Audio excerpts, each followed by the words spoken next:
Ah, parei, gente. Agora começou a gravar, eu sou sério. Ai, ai, vamos lá então. Deixa eu botar esse negócio para cá agora.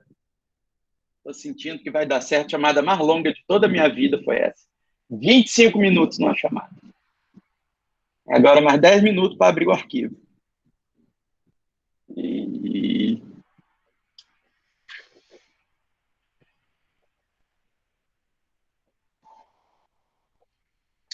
Então, minha gente, seguimos aí com o conteúdo. Como é que a gente vai. Peraí. Como é que eu vou saber se cair, né? Alguém me manda um WhatsApp no grupo se eu cair? Pode ser? Vou até tirar aqui do silêncio. Não, como é que eu vou fazer aqui? Eu tô com trauma, com medo de cair e ficar falando sozinho. A gente combina assim, tá? Se eu cair, alguém manda no grupo lá do WhatsApp, beleza? Beleza, professor. Então a gente passa aí a estudar a organização da justiça do trabalho, né? Aqui, pessoal, quem foi meu aluno em Direito Material do Trabalho, não vai ter muita novidade não, tá, pessoal? Só relembrando a vocês que a Justiça do Trabalho é composta por vários órgãos, né? O órgão de cúpula é o TST, como vocês já sabem, e junto a ele, a gente tem dois órgãos também de cúpula, mas que não têm natureza jurisdicional, né? Que são o Conselho Superior da Justiça do Trabalho, que tem uma função de controle interno da Justiça do Trabalho, né? A supervisão administrativa, financeira, patrimonial, cumprimento dos deveres funcionais, etc.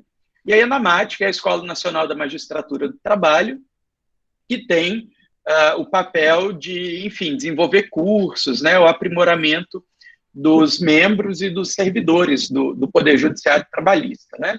Temos aí 24 TRTs instalados até o momento,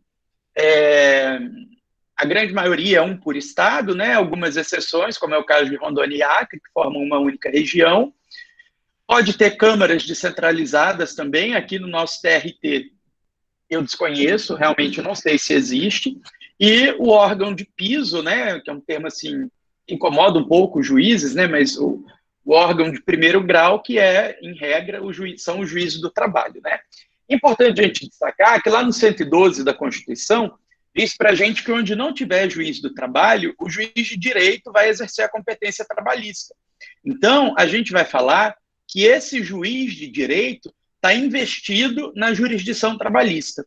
E essa percepção é muito importante, principalmente quando a gente for estudar os conflitos de competência, a gente saber distinguir quando um juiz cível ele está decidindo enquanto juiz cível e quando esse juiz cível está decidindo como se fosse um juiz do trabalho. Isso é de suma importância para a gente, tá?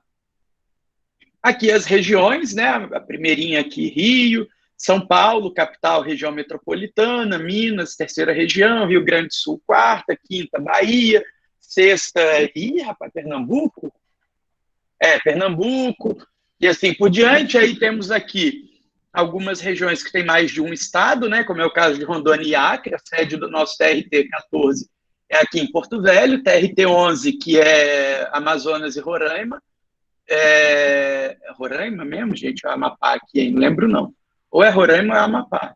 Éder, me ajuda aí, você que é fera nessas coisas. Cuja sede é em Manaus e a oitava região, é isso mesmo, é Roraima. Aqui que é... Ih, caramba, cadê o Éder? Peraí. Éder, liga o microfone aí para falar, meu filho. Que estado é esse que eu faltei essa aula de geografia? Gente, que vergonha, né? Amapá... Peraí, é Pará e Amapá mesmo, é Amazonas e Roraima. Acho que é isso.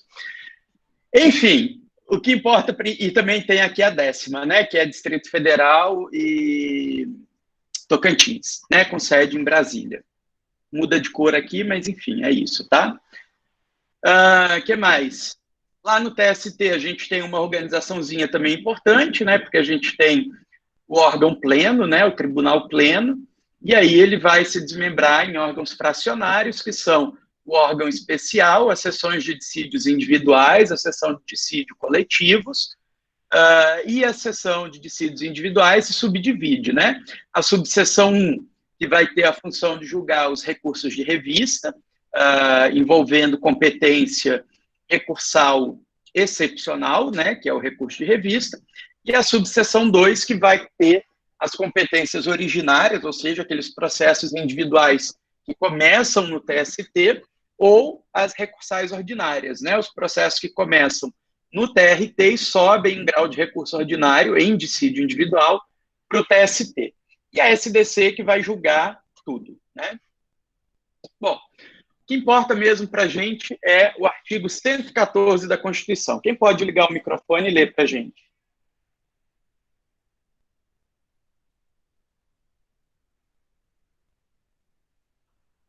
Vamos lá? Eu já estou achando que eu caí.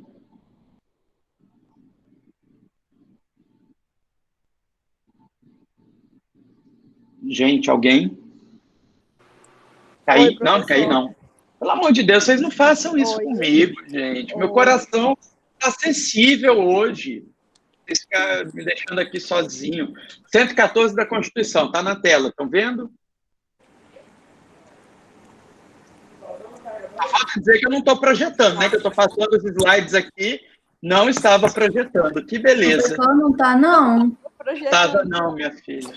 E eu aqui passando os slides bonito, ó, falando para vocês, mostrando o mapa na tela, passando vergonha. Ai, meu Deus do céu. Eu até fiquei me perguntando qual era o mapa, mas ok. Esse mapa aqui, ó, que ódio, meu Deus do céu. Tá gravando? Esse mapa aqui, ó, minha dúvida era se isso aqui é Roraima mesmo. Acho que é, né, gente? É Roraima. É Amapá e Pará e Amazonas e Roraima, né? É, obrigado, Yuri. Ou, como diriam os nortistas, Roraima, né? O nortista fala Roraima, não é Roraima, é Roraima. Vamos lá, quem leu o 114?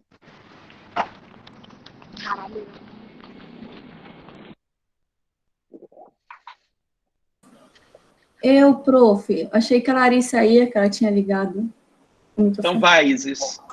Artigo 114. Compete à Justiça do Trabalho processar e julgar as ações oriundas da relação de trabalho, abrangidos os entes de direito público externo e da administração pública direta e indireta da União, dos Estados, do Distrito Federal e dos municípios.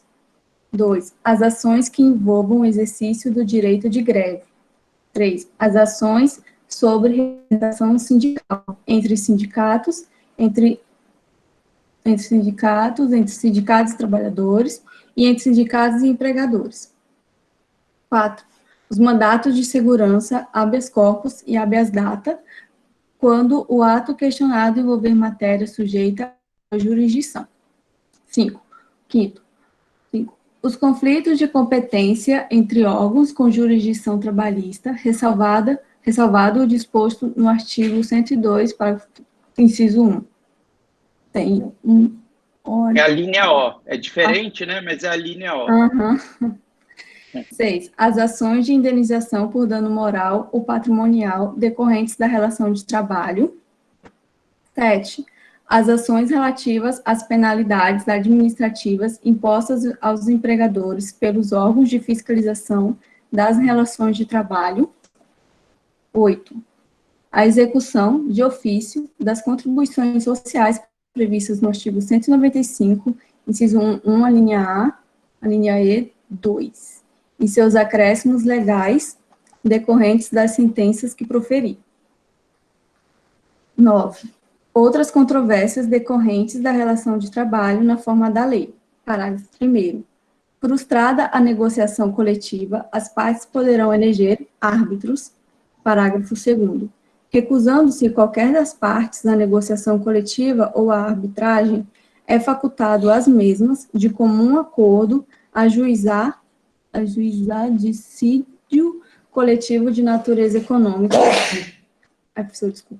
Podendo a Justiça do Trabalho decidir o conflito, respeitadas as disposições mínimas legais de proteção ao trabalho, bem como as convencionadas anteriormente. Parágrafo 3º.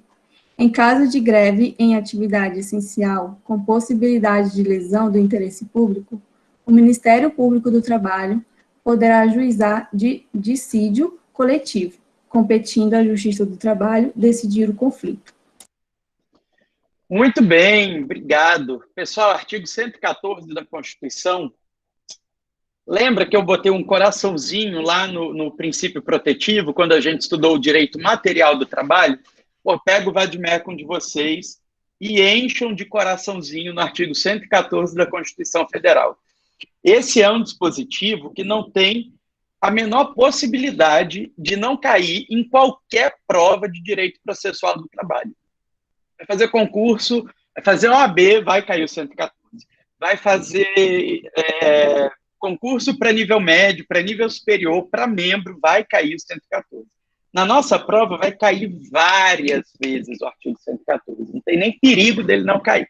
Podem decorar ele que não tem nenhum prejuízo, tá certo? E aí, então, a gente passa a compreender um pouquinho melhor esse artigo 114. Primeira observação que eu quero trazer para vocês é que esse artigo 114, ele tem redação dada pela Emenda Constitucional 45 de 2004. Até 2004, a gente tinha uma Justiça do Trabalho com uma competência infinitamente menor do que a competência atual, né? A gente tinha, basicamente, a competência para processar e julgar os feitos envolvendo empregado e empregador. Então, ai, meu Jesus, mandaram aqui que está falhando. Está falhando para todo mundo? Tá, não.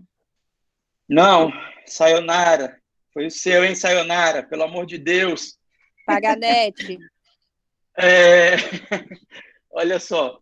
Não, eu tô achando que eu vou lá no São Lucas agora pedir um benefício, porque essa internet hoje está me humilhando, gente. Pelo amor de Deus.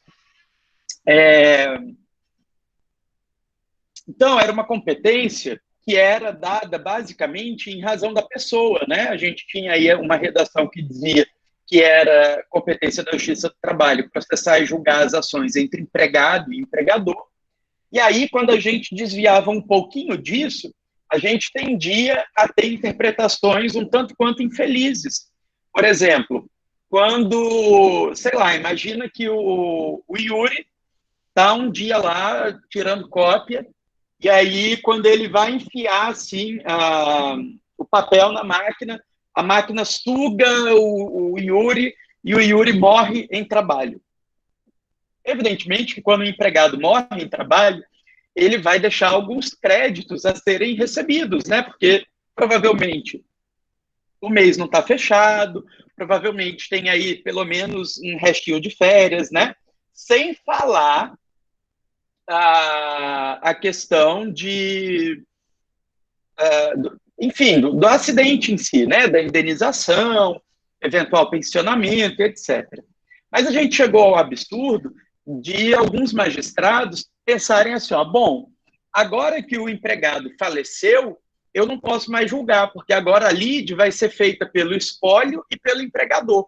Então, não cabe mais a Justiça do Trabalho, caberia, então, a justiça comum, né? E aí a gente foi tendo uma série de pronunciamentos judiciais até que, então, dentro daquele pacto federativo, né, que deu origem à reforma do judiciário, a competência da Justiça do Trabalho foi ampliada e melhor definida também pelo artigo 114.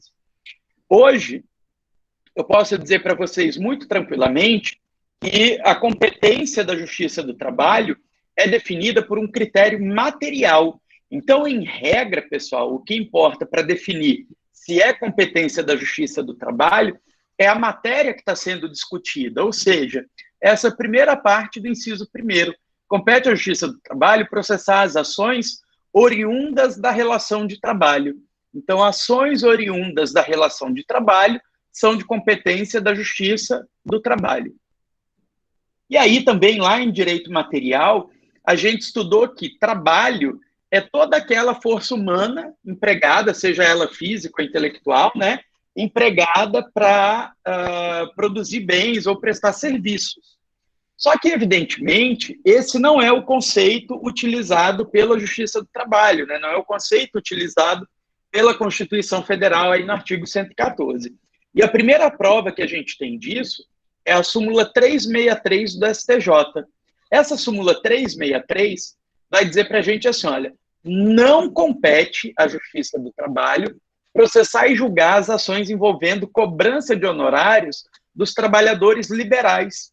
Quem é esse trabalhador liberal? É o advogado, por exemplo, que foi contratado por você e você deixou de pagar. Então, ele vai te cobrar. Vejam, esse advogado trabalhou, né? A gente está falando aí de uma relação de trabalho, uma prestação de serviço. Qual é o raciocínio existente por trás dessa súmula 363? O STJ entende que nas relações envolvendo trabalhadores liberais, a relação de hipossuficiência é invertida. Normalmente, o hipossuficiente é o trabalhador, né? Nesse caso, no entanto, não é o trabalhador o hipossuficiente, mas sim o consumidor. Então, em se tratando de hipossuficiência do consumidor, do tomador de serviço, a gente tem competência da justiça comum e não da justiça do trabalho. Então, repetindo, as ações envolvendo cobrança de honorários de trabalhadores liberais não compete à justiça do trabalho, compete à justiça comum, justiça civil, beleza? Esses trabalhadores liberais são o advogado, o médico, o contador, o arquiteto, o engenheiro, enfim, né, qualquer um desses trabalhadores que você contrate avulso. Professor, mas assim, ó, a professora Edjane é advogada de São Lucas, ela tem até carteira assinada. Se ela tiver que entrar com uma ação trabalhista, ela vai ter que entrar na justiça civil? Não, ela não vai entrar na justiça civil, porque no São Lucas ela é empregada. Então, notem, não é a formação da pessoa que vai definir se a competência é da justiça do trabalho ou da justiça comum. O que define é o tipo de contrato que foi celebrado entre as partes. Se for um contrato de emprego, então eu vou ter competência da justiça do trabalho, ainda que seja um alto advogado, né, daqueles assim que é tipo o chefe da empresa, o procurador jurídico master, né, não tem nenhum problema. Se ele for empregado, competência da justiça do trabalho. Foi um contrato de prestação de serviço avulso, contratou ele como profissional liberal, competência da justiça comum, justiça civil, estadual. Beleza? Próxima questão importante aí, ainda no inciso 1º, é que ele fala para a gente assim, ó, abrangidos os entes de direito público externo. E aí, para a gente entender quem são esses entes, como é a competência para esses entes de direito público externo, a gente tem que saber quem são esses entes, né? Então, olha só, a gente tem como entes de direito público externo os estados estrangeiros, né, os outros países, e os organismos internacionais, ONU, OMS, OPAS, OMC, OIT, enfim, né, esse monte de siglas aí que constitui o Sistema Único de Siglas. E aí, a gente tem que compreender também a questão das imunidades, porque quando a gente pensa no direito internacional, a gente tem que entender que um Estado só é reconhecido como Estado, né, quando ele tem soberania, ou ele passa a ter soberania quando é reconhecido por Estado. Mas é fato que ter soberania significa dizer que no meu território outro país não manda, né? Então, vocês devem ter aprendido isso em algum momento da formação, que a soberania é esse vínculo jurídico, né? Esse poder existente por um determinado Estado sobre um determinado território, né? Um determinado governo sobre um determinado território. E aí, essas imunidades podem ser imunidades de jurisdição, ou seja, não pode nem decidir, não pode nem ter a fase de conhecimento, e outro tipo de imunidade é a imunidade de execução, ou seja, não pode invadir o país para executar a ordem. Quando a gente faz esse desmembramento, a gente vai notar que a imunidade de execução sempre estará presente. Um país não entra no território alheio para executar uma decisão judicial sua, sem que aquele país estrangeiro tenha homologado, sem que ele tenha concordado com isso. Tanto que lá em direito constitucional, vocês estudaram comigo, que compete ao Superior Tribunal de Justiça expedir o exequatur, né, que é aquela homologação, aquele execute-se dentro da carta rogatória. E aí, então, a imunidade de execução sempre está presente, não importa nada. Imunidade de execução sempre presente, tanto para estados estrangeiros quanto para organismos internacionais. Por outro lado, quando a gente pensa em imunidade de jurisdição, ou seja, será que um país pode decidir sobre a relação com outro país? Vamos pensar aqui no seguinte caso. O Ezequiel foi contratado pela Embaixada dos Estados Unidos da América. Né? Ele trabalha lá na Embaixada dos Estados Unidos, sei lá, no Rio de Janeiro. E aí, a embaixada, ou seja, o próprio país, os Estados Unidos da América, deixam de pagar as verbas trabalhistas do Ezequiel. Nesse caso, o Ezequiel pode cobrar na Justiça do Trabalho, ele pode ir lá na Justiça do Trabalho e ajuizar uma ação contra os Estados Unidos da América? Pode, porque a gente está falando que isso é um ato de gestão. Pagar salário do pessoal é ato de gestão. A relação de trabalho é uma relação de gestão. Agora, vamos pensar aqui numa outra situação. A Railane vai lá na Embaixada dos Estados Unidos, no Rio de Janeiro, e tenta tirar o seu visto, né, para ela poder entrar no território norte-americano. Ela chega lá na hora da entrevista e, sem nenhuma explicação, o visto dela é negado. Ela pode ajuizar uma ação contra os Estados Unidos da América, pedindo que eles sejam obrigados a conceder o visto? Não, porque a gente está falando aqui de ato de império, de domínio sobre o território. Aqui a Railane não entra. Nenhum outro país pode forçar os Estados Unidos a permitir a entrada da Railane. Agora, atos de gestão não têm imunidade de jurisdição. Então, atos de império têm imunidade de jurisdição, não pode nem discutir na justiça, e atos de gestão não têm imunidade de jurisdição. No entanto, tem imunidade de execução, o que significa dizer que, se o Ezequiel entrar com a ação contra os Estados Unidos, é possível que a justiça brasileira condene os Estados Unidos ao pagamento, mas os Estados Unidos só vão pagar se eles quiserem. Porque se o Brasil tiver o intuito de executar o patrimônio norte-americano, ele não pode fazer isso, porque ele não tem execução sobre o patrimônio e território de outro país. Beleza? Já os organismos internacionais sempre terão imunidade de jurisdição e imunidade de execução, salvo se houver renúncia. E, normalmente, essas renúncias vêm naqueles instrumentos normativos do direito internacional que constituem as organizações. Eu, particularmente, não conheço nenhuma organização que tenha renunciado à imunidade de jurisdição e à imunidade de execução. E aí eu até aproveito para compartilhar com vocês um caso real que envolve uma amiga minha. Eu tenho uma amiga que é epidemiologista de campo, menina, tipo, super foda. Para vocês terem ideia, quando Zika e chikungunya começaram a surgir aqui no Brasil, ela foi trabalhar lá com o CDC para tentar descobrir o que era essa bosta, né?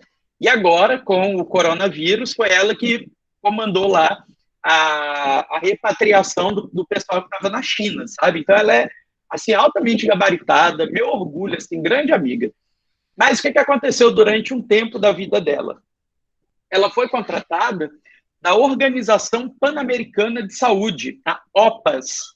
E essa Organização Pan-Americana de Saúde tem um convênio com o Brasil, né, com o Estado brasileiro, no sentido de que a OPAS desenvolveria determinadas pesquisas epidemiológicas para o Ministério da Saúde.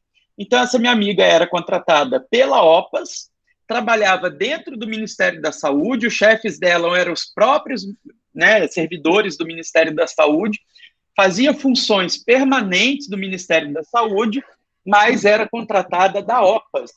E aí, no final das contas, a OPAS não pagava os direitos trabalhistas previstos na legislação brasileira.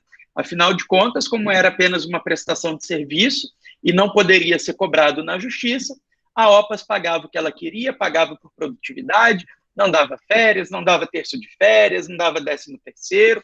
E o que minha amiga pôde fazer? Nada, porque nem mesmo cobrar na justiça ela pode, graças à imunidade de jurisdição que os organismos internacionais têm, né? Então, é uma situação triste, né? Porque a gente vê que é como se fosse uma terceirização feita pelo Ministério da Saúde para não precisar fazer concurso público e ter ali servidores, né, altamente gabaritados, sem ter o vínculo e os custos que um servidor público gera, né? Mas essa é a realidade. Agora, é claro que ela tinha a vantagem, por exemplo, de que quando ela trabalhava para a OPAS, ela poderia trabalhar em outros países, né? Inclusive, chegou a pensar nessa possibilidade, porque a OPAS presta serviço a vários países, né?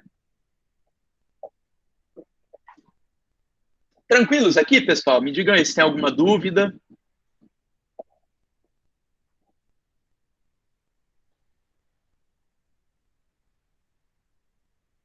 Tranquilo? Beleza pura. Aqui é mais decorar mesmo, tá? Compreender um pouquinho e decorar. Aqui também, mas aqui a gente já tem que falar um pouquinho mais, né? Uma tabela um pouco mais comprida, digamos assim. Olha só, o inciso primeiro diz, então, que as ações oriundas da relação de trabalho, inclusive os entes de direito público externo e administração pública direta, indireta, da União, dos estados, do Distrito Federal e dos municípios.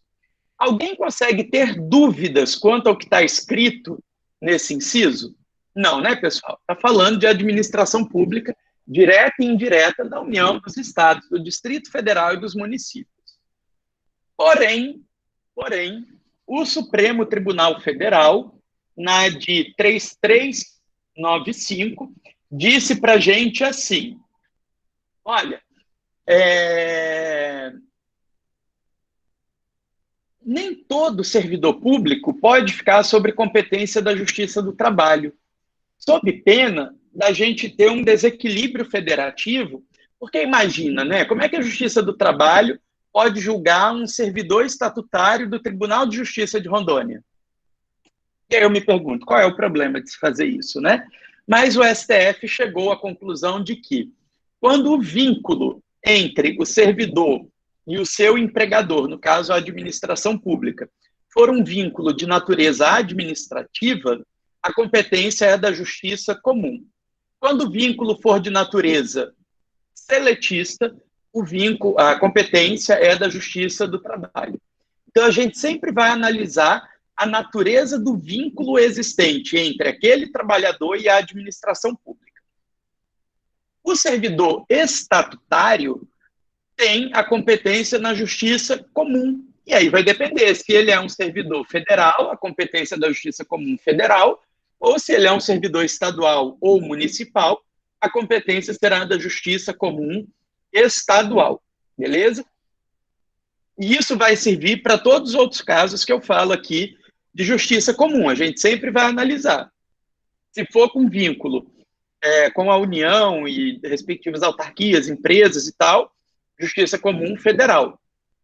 Do contrário, Justiça Comum Estadual, tá certo?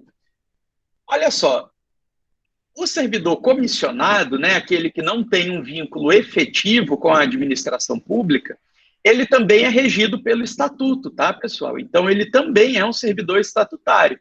Ele só não é efetivo, né, porque ele tem aquele vínculo precário. Consequentemente, a natureza do vínculo que ele tem com a administração pública é uma natureza administrativa.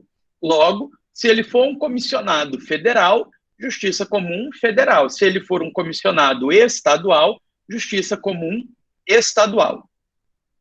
O empregado público é aquele cara que normalmente faz concurso para trabalhar nas empresas públicas sob o regime da CLT. Professor, como é que eu vou saber qual é o regime do cara? Normalmente você vai ter que olhar ali o contrato, o termo de posse, o edital do concurso público que ele prestou, né? O ato de nomeação, porque ali vai estar dizendo se ele é estatutário ou se ele é regido pela CLT. Se ele for regido pela CLT, a gente vai dizer que ele é empregado público e, consequentemente, ele vai ser julgado perante a Justiça do Trabalho, beleza? Então, a Justiça do Trabalho só vai julgar aquele cara que tem vínculo seletista com a administração pública, seja ela direta ou indireta. Evidentemente, pessoal, é pouco frequente, assim, a gente encontrar empregado público na administração direta, né? A gente sabe aí que a Constituição Federal prefere que, né, os entes federados tenham um estatuto próprio, mas às vezes acontece de você encontrar gente aí regida pela CLT. A gente tem, por exemplo, na administração direta aqui de Rondônia, um excelente exemplo que são os servidores da Assembleia Legislativa, né? Salvo servidores que prestaram esse último concurso em 2000 e sei lá quando foi, 2000 e um bocado aí, o resto é tudo seletista, né? São regidos pela CLT, tá certo?